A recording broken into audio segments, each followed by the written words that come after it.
Hey guys, this is the apology video. You know, that very cruel TMNT April Fool's video that I did. Yeah, sorry about that. And then, you know, I promised that you would have this Q&A by now, but that fell through. But it's here now, so double sorry. Let's not stall anymore. Here's the rest of the cast. You guys go ahead and introduce yourselves.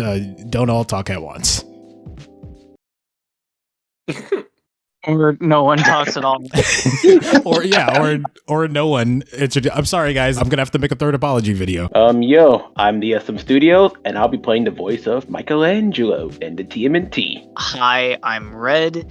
I'll be voicing Donatello in the Teenage Mutant Ninja Turtles project. Hey, I'm Bloody Cole, but everyone just calls me Cole, and I'll be voicing Raph in the TMNT project. How are we feeling tonight? Are we good? Are we drinking plenty of water and all that good stuff? Yes, sir. I mean, I'm drinking a lot of milk recently. Okay, I guess that passes. So a bunch of you guys asked questions, obviously, because I asked you to ask questions, and you guys always deliver on that. So we're going to go down the list and answer the ones that I think deserve the best answers, I guess. Okay, first of all, we definitely have to answer this one. It just came in 2 minutes ago. Ooh, this person, real? this person right here, I have to tell this funny story real quick. They're so awesome. So I was experimenting with like other platforms to share my YouTube videos, try to get more exposure and meet more Turtles fans and stuff like that. And so I randomly downloaded TikTok and posted some of my animations on there. And randomly, someone on there apparently mentioned our fan series on their TikTok, and they have like a pretty big following in the TMNT community. And ever since then, they've been commenting on the videos and stuff like that. So very appreciative for that. And I'll leave a link to their page, so everybody go give them a follow. But here we go right here. For Raph's voice actor, did you use a thick New York accent like a lot of the other versions of Raphael? And was it a challenge or a perk for you? Well, that's an interesting question. It kind of went. It was a bit of a challenge, but at the same time not, because it was a challenge not to slip into an Italian accent. You know, like too much pizza. Yeah, I'm sure you understand. Yeah. So it's just like, hey Mikey, what are you doing? See, it's like an Italian accent. Get out of the fridge. Yes, Mikey's secondary home is the fridge. Yes. Surprised you haven't gotten hypothermia yet. Who was cast first? Oh, Huh. Well, that is a good question. The obvious answer, well, actually, it's not. I guess it's not so obvious, but me technically, but I don't think that counts. So, I think it was. Wait, actually, now I'm having second thoughts. Was it SM or Cole? No, I was the last one. Okay, well, I guess I didn't remember as well as I thought I did. I thought SM. So the first person cast was Cole, Raphael. Hey, yeah. How do you feel? That must be an amazing. First come, first serve, baby. No, I remember in your audition you had like a Naruto soundtrack in the background. I was like, well, he's got the part. I completely forgot I had that. I think I was putting background music on just in general. As a major Naruto fan, mad respect. I can't say much on that. You don't like much of anything outside of Dog with the Blog. Hey! You ain't gotta do them like that. Come on now. This question asks here, will Ugandan Knuckles, not Knuckles, sorry, I can't, see, let me breathe and re-ask this question. They ask, will Ugandan Raph make an appearance on the show? Yeah, will he? No, absolutely not. That's in reference to a video I made. It was a parody on an animator named Gregzilla who is responsible for the design of quote-unquote Ugandan Knuckles, which isn't the original meme, I don't believe. His original video is just that Knuckles design singing a song. It had nothing to do with Do You Know the Way and all that stuff. That I think that came from someone else that added onto the original meme. So I always refer to it as the Gregzilla meme before the quote-unquote Ugandan Knuckles. To answer your question, no. I don't have any plans for him to appear in the series proper. Hey, is Mikey your favorite turtle? Yes, he is my favorite turtle. No, he's not my favorite turtle. Okay, so I have two answers for this. I have my answer as myself, like as the voice actor, and then I have my answer as Donatello. So for my myself, nah, and then for my answer as Donatello? No, because the amount of times Mikey is just very loud and it tracks the Foot Clan soldiers to us, like when we're supposed to be ninjas, is kind of ridiculous. Oh, I should probably answer too. Of course. The answer is he used to be. In fact, I think he had the longest run of being my favorite turtle, but now it's Donatello, so he's no longer my favorite, but at one point, yes, he was. Nah, it's Raph. Shut up. Let's go! Excuse me, you're kind of a lone wolf. Sure, you're a bit emotional, but you're always willing to fight for what's right. Tie on that red headband. You're Raphael. Can I have a moment to process this? I'm Donatello. You know, I am smart. Let's move on, please. Wow. You gotta be kidding me! Here's a pretty good question here. What got you to do voice acting and what motivates you to do it? Also, do you have any advice for people who want to be voice actors? So what got me into voice acting, I was like probably, I don't know how old, but I was watching Courage the Cowardly Dog, and there was that clip of King Ramsay going, "Return the slab." And because of that, it started me to get to me to do impressions, which then led me down that whole rabbit hole. Then I watched anime and I fell in love with voice acting, and I've basically been doing that ever since. As for me, what got me to do voice acting, I draw a lot. And when doing so, especially when I'm making like original characters, I just have this thought of like, oh, what does this character sound like? Or what would I imagine them to sound like if I were to make a show about it? And when I was younger, I used to do that with all sorts of stuff. Loved voicing like over Spider-Man clips. I would mute the TV watching the 90s Spider-Man animated series when they would air reruns on Jetix. And I would just mute the TV and dub over lines just to do it. But what really like got me into learning about voice acting as a career really and invested in that world was I would probably give a lot of credit to Ben 10, more so going into Alien Force, because a lot of the time I would just love how the different aliens would sound and I would try to mimic it, even though at the time I thought that I was one of the best Ben 10 alien impressionists of all time. I'm sure it wasn't that great, but in my memory I was a lot better back then than I am now. But that's really what got me into it. I would give a lot of props to Ben 10 in particular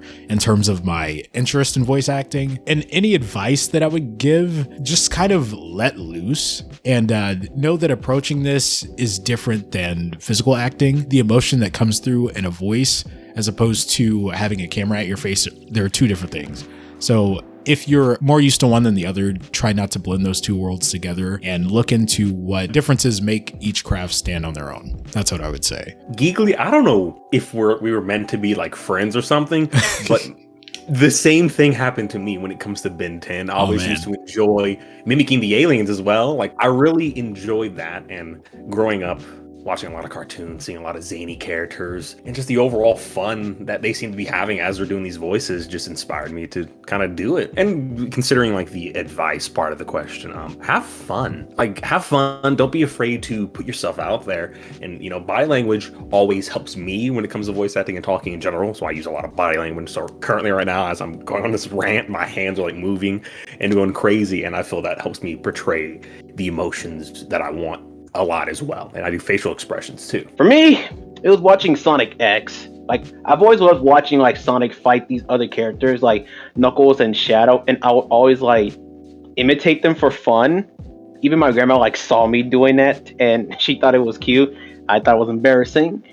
And then how I stay motivated is that I watch other YouTube videos, see what they do, and learn from how they do it. Because for some YouTubers, they usually like have a behind the scenes of why they do this and that, and I took it to heart, and that's where I am now. And for the advice I can give you guys, try to see what your voice can do first. Like test out the waters. Okay, this question here says, would or will you consider helping Yo fan base on their TMNT? No. Yeah, wait. No, I'm reading it right. I keep stumbling over this like it's wrong. I'm reading it right and second guessing myself. It says, would or will you consider helping your fan base on their own TMNT fan base in the future? Also, I love the cast for working together to make something memorable. Oh, I love the wording. immaculate wording as always. I mean, I guess I could take it into consideration. How I would go about doing so, I have no idea, because it's not something that I really thought about before, but I'm always open to helping anybody with anything so long as I have an interest there. So to answer that question, yeah, I definitely consider it, and we all love doing this for you guys, and I guess really there's no need to thank us, really. We're all just having fun and vibing. So if anything, thank you for tuning in and supporting all the stuff that we're doing. None of this would be possible without you. Exactly. So keep supporting us, guys. Please. This next question asks, how does someone make their own fan series about any genre? I'm currently making my own. It takes a lot of patience and effort and just a lot of your time. If you're going into this, obviously you're going to want to look to succeed, but also don't really be heartbroken if you don't, because at the end of the day, that failure is only a bump in the road to success. And I know for a fact that people, when they do fail, they will rise up and be better. So that's at least what I would say. Okay, so first things first, make sure that you understand the material that you're working with. Rewatch the original stuff, then come up with your own creative stuff. I know that sounds easier said than done, but once you watch the old shows of where that IP comes from and get a better understanding of how they are, try to incorporate that to your own story using that set character.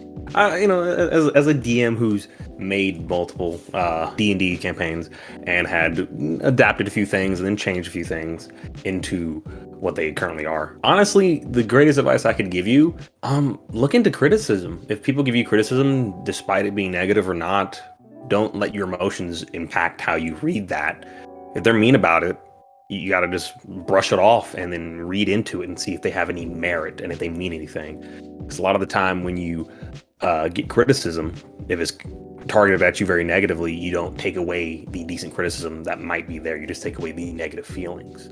So don't be afraid to be criticized, and don't be afraid to adjust according to those criticisms. Personally, when I go into approaching things, it's something that I'm really bad about myself, but I recognize this as a flaw that I don't want anyone else to replicate. It's as simple as just doing it. I have a big problem about stalling and pushing things back because it's not necessarily the best thing on earth. It's one night I'll love it, then I turn around and look at it the next day and I'm watching it too much and I'm like, I really don't like it as much as I thought. Your first thing's never going to be perfect. You will improve as you actually make stuff, as opposed to just waiting for one day to magically be perfect at it. And don't focus on any outside forces. People are going to progress faster than you. Some might do it slower than you. Don't look in other lanes. Stay in your own and just push forward and work on beating yourself, not beating anyone else. This person here has 3 questions. The first one is, what are your favorite pizza toppings? I'll go first since I'm the most basic one. Oh. It's just 3 meats. Okay. I go more basic than you. I'm sausage and pepperoni.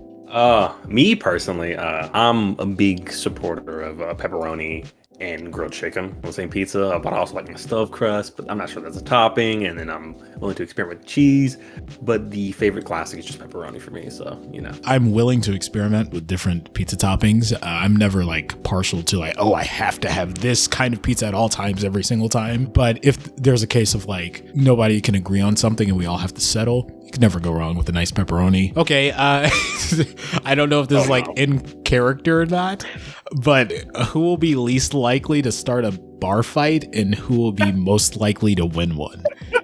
Raph, definitely Raph. Yeah, I think, Raph overall. I'd say that's true to character and voice actor. Yeah. What? I mean, no, I would never. Hey, future Geekly here editing the Q&A. I just realized I kind of answered the first part of it wrong. The question asks who's least likely to start a bar fight, and we answered with Raph, thinking that I said most likely, so just forgive us for that. Okay, gotta finish editing this thing so you can actually watch the video. Okay, have a nice day. This third question is, in all caps, who ate all the pizza puffs last night? Donnie. Oh, that's clearly a Mikey answer, so I think that the answer is pretty clear. Looks like one of you got a specific question just for one person to answer. Okay. Who is it? This is a question for the voice actor for Donatello. Which incarnation of Donnie inspired your performance? To be honest, a lot of times I'll reference the '03 Teenage Mutant Ninja Turtles because it's my favorite. But in all honesty, a little bit of that, but I'm bringing my own performance to it. I'm not gonna just go into it. Like, I'm going to take a look at each of the performances from some of the other turtles to see what made them good. But I'm also going to give my own spin on that to make it an entirely new Donatello. Oh, Mr. Popular here tonight. Hi, Don. Is your mole drawn like Rise Donnie's eyebrows? ? I think maybe. Yeah. Hey, solid answer. The answer we can give. How did each of you decide to be a part of this project? How did you meet? And were you approached because of your voice acting work from before, I'm guessing? Basically, what is your backstory with the project? I found this project on a site called Amino, and I was just scrolling down because on that specific day, on I think either June or July of 2019, don't know the day, I was planning on leaving Amino forever because nothing was holding my attention, like nobody else was. So I was like, all right, do one more scroll down before I leave Amino forever. And I scroll down and I'm like, hold on, what's this? A TMNT 2D animated series? So this guy over here, he needed voice actors. And I'm like, might as well try. So went to his DM, did little voice roles. And then like a week later, Geekly gave me the part. And I'm like, wait, for real? You gave me the Mikey voice? And he said, yeah, because I had the dedication, the emotion, and what was the last thing you said? Dedication. That youthful energy. Youthful energy, yeah. So that's how I became Mikey. I approached him because I was desperate because I wanted to be Mikey for a project. I was like, yes, finally. For me, it's sort of a similar story. I was in Amino scrolling as well, and I saw that there's a listing for Raph, and I was like, oh, Raph's my favorite turtle. Oh, I got a relatively deep voice. Let's do it. And so I went in, didn't expect much from it, because at the time I was kind of just doing and applying for what I can because I was bored and figured doing a lot of voice acting roles could be fun. And it was one of the last ones I had kind of auditioned for, and I got it. Met Geekly and the boys, and very fun, very enjoyable. As for me, I came on this project late, actually. So as you can kind of tell, I probably don't. Well, I sound a bit like the old Donnie voice actor, but I am not the original voice actor. Bless his heart, he's a great voice actor, and I wish him nothing but the best, of course. Raph over here was like, hey, you know that Teenage Mutant Ninja Turtles project I'm on? I'm like, yes. And he's like, would you like to voice for it? I'm like, yes, because I love the Turtles. As for that, that's basically how I got onto this project. I met everyone else. I did like a read through of, or I did a little bit of improv with the other two. And I got from that. As for previous work, I have one thing that is currently out and has been out for like since 2018.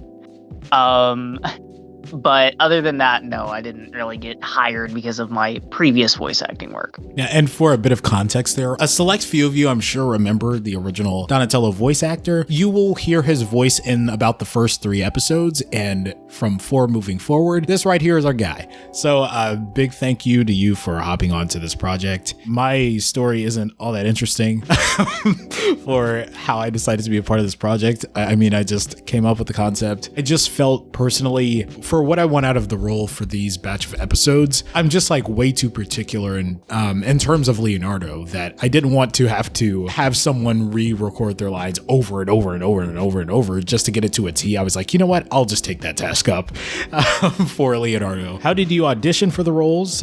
Did you each attempt a bunch of characters until you found the perfect role? Well, really, in that last question, we kind of covered that for the most part. In terms of that, I think that answers that question. Personality-wise, would you say you're anything like the turtle you're voicing? Should I go first or someone else go first for what? Yeah, Mikey. Go ahead, Mikey. All right, then. So, yes, I would say that because even out of the character. These three bully me all the time. Sometimes. No, listen, here's the thing, the difference between you and Mikey though. Don't you dare do this I to would me. say you annoy us more than Mikey annoys our turtles. To kind of pick up after Mikey, yeah, no, I am an aggressive, loud, angry person from time to time. I'm not like I don't have anger issues, but when it comes to certain things, I can be. And sometimes when the solution calls for it, I'll use the old hands, throw some hands if need be. And yeah, that's about it. As for me, yeah, I would say so. I'm not as tech savvy as Donatello, but other than that, yeah, I'd say I'm pretty much like Donnie. Yeah, and for me, no, not really. I mean, me and him go through similar insecurities, but in terms of who he is as a person, me and him are like not alike. I'm so goofy, so no.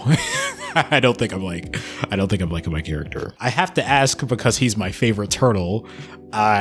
How did you go about developing Leo's voice? Did you take inspiration from one of the other iterations or go in a completely different direction?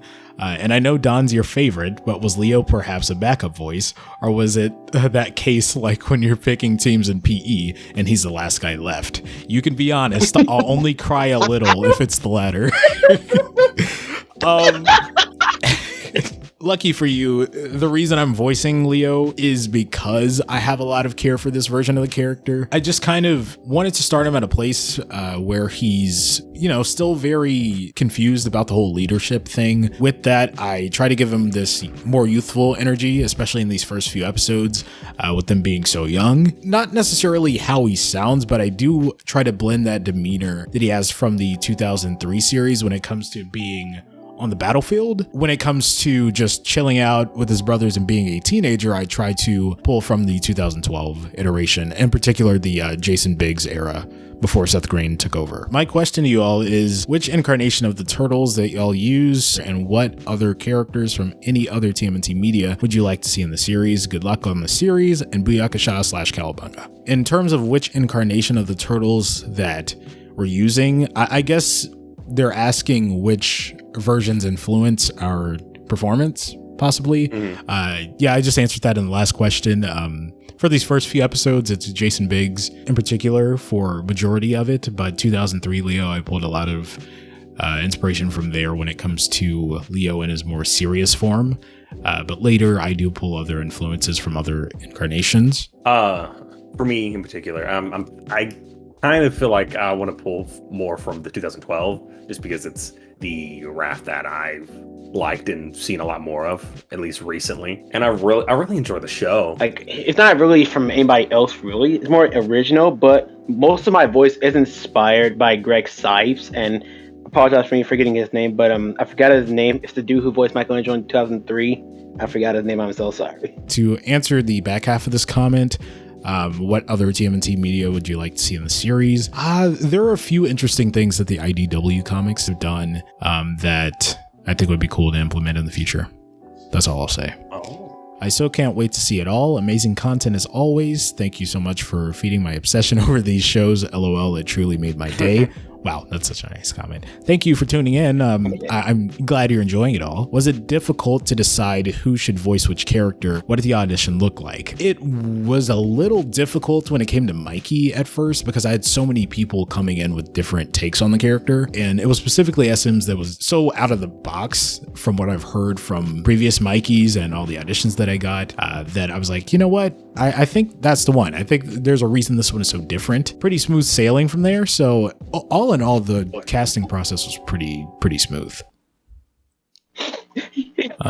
He appreciates me, guys. After all this abuse he gave me for so many years, I feel appreciated. Was the voice acting difficult? Any funny or maybe difficult moments you can share? The voice acting is pretty fun overall, but I guess for a funny story for me, when I recorded all my lines for the first episode, I was like super close to the mic, so all of my lines sounded like this. Oh God! Hey, Lord, Batman, please. Yeah, so it wasn't fun. I think the only difficulties I really had was just getting that. It was one line that I couldn't get because the way I normally talk wouldn't allow me mentally to say that. And I don't know why, but I was like, fuck, can I get this line down? Come on, brain, work with me. Same thing for me, where there was a certain line that I just couldn't say. Like my brain kept saying, "Okay, it's how it's gonna go." And when I say it in words, it just doesn't work. So there's been a lot of times where this happened, and in fact, it's happened so many times to where in parts of the script we have to change some parts we had just some to fit my rewrites. own. Yeah, like. We do some like rewriting stuff because of my own stuttering issues. And I'm still trying to fix that, but it ain't easy. And the last question here from this person: have you ever done something like this already, or was it your first time doing the voice acting? I voice acted a few projects before my own, so I was kind of familiar with the process, but I'm getting a lot of practice in, and I've had a bit of experience beforehand, so no, this isn't the first rodeo for me. Same for me. Ain't my first rodeo. I've been in a lot of projects. I'm very familiar with this. I have done a lot of projects, none, as Mikey said, necessarily not released, but I've definitely had a lot of fun doing that, and I get a lot of experience from just doing different voices for D&D, as well as playing Monster Prom, which may be an obscure reference, but it is very good for trying unique voices and getting them down, thinking the emotions. Very fun game. For me, I've done projects before, some that haven't really, been released. Only one that has, that was, I don't know, just some, fun things I've been doing. And yeah, I've just been doing this, for a long while, so I've got a pretty good, amount of, practice, but I continue to do that. But as for, this is my first voice acting project in, 2 years. It's been a while. Here's another person that I have to shout out. They're working on a really beautiful looking CG animated Last Ronin short. What he's working on looks super, super awesome, so go support him. I'll leave a link to his YouTube channel as well, probably the description in the pinned comment. He asks to all the voice actors, is there any particular voice actor who has done the voice for any of the turtles that you will take inspiration from? Are you trying to sound like one of the other versions, like a voice impression, or are you guys going to do your own take on the voices? And yeah, that's something that we kind of went over before. While I did mention the influences that will be something that I go back to and study, it's not a one-to-one replication of that voice. It's just more so to get in the mood for the character. He is very much my own interpretation, but that doesn't mean that he's void of inspiration. Of course. Yeah, absolutely. Quick, who is your favorite TMNT villain? All right. Ooh. I'm basic, it's Shredder. No, but outside of Shredder, I really like Tatsu in the 2012 series. I thought that was, oh man, I thought that was really cool when they brought him in. Rocksteady and Bebop for obvious reason. I love those idiots. Being a big Power Ranger friend growing up, the parallels between them and Skull and Bones, couldn't help but love them. It's either Baxter Stockman or Karai for me. If not picking Shredder. Yeah, it's one of those two. Mine, same with Geekly. Shredder with the cheddar, What? Man, you said Shredder with the cheddar. Shredder with the cheddar. Because we shredded Shredder! No, Shredder with the cheddar. Are you saying he's blinged out? Exactly. Oh, wow, yeah. He's definitely got a whole collection of diamond Rolexes. Bruh, Supreme Shredder. He's got the Supreme logo printed on his helmet. Spray painted on me. You got the black Air Forces on. Okay, and this question right here asks, if the Ninja Turtles were in a zombie apocalypse, what do you think would happen, or how long will they last? Are the sewers any sort of advantage? Maybe? Because the thing is, though, is depends on the zombie apocalypse they're going in. Are we going in the Left 4 Dead zombie apocalypse? Are we going in the Outlast one? Because if it depends on the universe type, if we're going just normal zombie apocalypse, sewers would be a big advantage. Okay. 100%. Not many people would even be down there to be infected in the first place. True. Plus, they're connected to the city, huge amount of industry and connection down there, sort of like the subways. So yeah, make it really easy to get around, especially since they're the turtles. They would get easily around very easily, especially since they're ninjas. So they would. I think it'd be relatively decent because they can fish for fish and all that. I'm sure that they'll probably learn that or pick that up from Shredder Splinter, if he's still around. If not, Splinter's the first one to go. Yeah. Of the four brothers, what I would think would happen is things are going very smoothly, and then one day they actually get jumped by a bunch of zombies, and in a desperate attempt to escape, Leonardo has to fight back while the other three get out of there, and he eventually catches up, but he's bitten and doesn't tell the rest because he doesn't want to make them sad. And in the middle of the night, he turns, and unfortunately, Raph has to kill him. And now the brothers have to figure out how they're going to survive without a leader. So like Parasitia, basically. Yeah. So Parasitia in a way. I can give you an alternative to that, right? So instead, it'd be like the turtles, because we've already said, hey, not many people would be down in the sewers, right? And so one or two of the turtles would basically go out into New York, and we could go off the idea that nobody's in the streets, which is rare considering the fact that it's New York. And so as they go, they end up finding zombies, and the zombies rush after them, and then they're like running, and maybe one of them gets bit or scratched while they're running, and then it leads to that going on. So I could see Mikey having that happen to Mikey. I could see it happening to Donatello, etc. Okay, yeah. Wow, we're gonna have to make that like a Elseworld episode. Oh, dude, it would be so sick. Like, although Leonardo's bit, Donnie's like, oh wait, I got some science gizmo to hold that. He can just make him a head. Exactly. And carry him around like lollipop chainsaw. Jeez. Man. We don't talk about that game. Yeah. Halloween episode where the turtles get turned. Hey, this is future editor Geekly again. So look, you guys asked a lot of questions.